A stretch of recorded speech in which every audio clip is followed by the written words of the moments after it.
कहानी की शुरुआत होती है और हमें मैरी नाम की एक 20 साल की जवान लड़की को दिखाया जाता है जो पहली बार अपने रूम में अकेले बिना अंडरगारमेंट्स के सो रही थी। जब मैरी गहरी नींद में थी तभी कोई उसका चादर खींचने लगता है। चादर खिसकते ही उसकी आंख खुल जाती है और वह घबराकर उठने लगती है। तभी अचानक कोई पीछे से उसके बाल पकड़कर उसे जोर से बिस्तर पर पटक देता है और जब वो देखती है तो सामने कोई और नहीं बल्कि उसके अपने पिता खड़े थे। मैरी हैरान होकर अपने पिता से पूछती है, क्या बात है पापा? लेकिन उसका पिता कोई जवाब नहीं देता और मैरी को गंदी निगाहों से देखने लगता है। इसके बाद वो अपने चेहरे को अपनी बेटी के सामने लाकर कहता है, मेरी बेटी कितनी बड़ी और जवान हो गई है। ये सुनकर लड़की अंदर तक कांप जाती है। अपने ही पिता के मुंह से ऐसे शब्द सुनना किसी बुरे सपने जैसा था। इसके बाद पिता उसके बालों को छोड़कर उसके चेहरे को छूने लगता है। मैरी इससे डर कर रोने लगती है और उसे समझ ही नहीं आता कि उसके साथ आखिर हो क्या रहा है। तभी अचानक उसका पिता वहां से चला जाता है। अब अगली सुबह मैरी की माँ खाना बना रही होती है। तब मैरी सोचती है कि कल रात जो कुछ उसके साथ हुआ क्या उसे अपनी माँ को बताना चाहिए। इतने में उसकी बहन मारिया भी नीचे आ जाती है और उसका भाई भी टेबल पर आकर बैठ जाता है। कुछ समय बाद उसके पिता भी वहां आकर टेबल पर बैठ जाते हैं और ऐसे बर्ताव करते हैं जैसे पिछली रात उन्होंने कुछ किया ही ना हो। मैरी सोचती है कि कल रात तो ये मुझे गंदी नजरों से देख रहे थे और आज ये इतने नॉर्मल कैसे हैं। इसलिए मैरी अपनी टेबल से उठती है और वहां से चली जाती है। तभी उसकी माँ अचानक गुस्से में आकर खाना जोर से टेबल पर रखती है। वहां मौजूद किसी को भी समझ नहीं आ रहा होता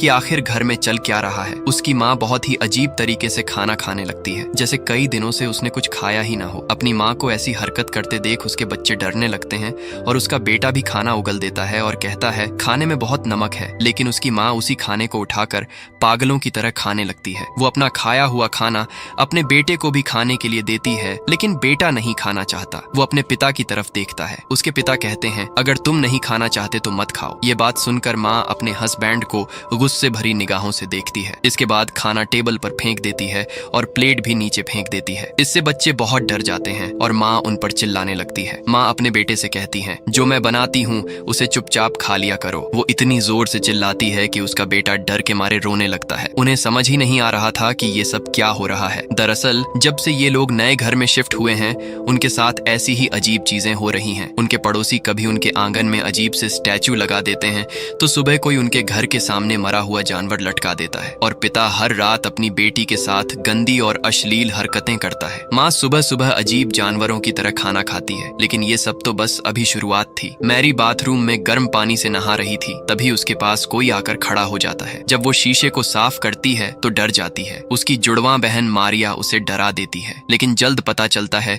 कि उसकी बहन तो उससे सिर्फ मजाक कर रही थी। इसके बाद ये दोनों बहनें अपने कमरे में चली जाती हैं जहां पर मैरी अपनी बहन मारिया को बताती है कि हर रात कैसे उसके पिता उसके रूम में आकर अजीबोगरीब हरकतें करते हैं। मारिया को ये बात सुनकर यकीन नहीं होता कि ये सब उसकी बहन के साथ भी हो रहा है। तभी उनके पिता भी वहां पर आ जाते हैं। ये दोनों बहनें जो भी आपस में बात कर रही थीं, उनके पिता ने भी वो सब सुन लिया था। अब उनके पिता उनसे कुछ पूछने लगते हैं। इतने में ही वो एक चाकू निकाल कर उन पर अटैक कर देते हैं। मैरी उन्हें धक्का देकर गिरा देती है और इसके बाद ये दोनों बहनें वहां से भाग जाती हैं। लेकिन तभी अचानक उनके पिता फिर से उनके सामने आ जाते हैं और मैरी के बालों को पकड़ लेते हैं। वो कुछ देर के लिए इन दोनों को देखते हैं। इसके बाद मैरी को नीचे फेंक देते हैं। मैरी सीढ़ियों पर जाकर गिरती है और वहीं पर बेहोश हो जाती है। मारिया डरकर वहां से भागने लगती है। जब वो पीछे मुड़कर देखती है तो पाती है कि उसके पिता उसके पीछे नहीं आ रहे हैं। पिता स्टोरेज रूम में जाते हैं और वहां से एक बड़ा सा हथौड़ा लेकर बाहर आते हैं। दूसरी तरफ मैरी को भी होश आ जाता है और वो अपनी बहन को ढूंढने लगती है। तभी उसे लगता है कि उसके पीछे कोई है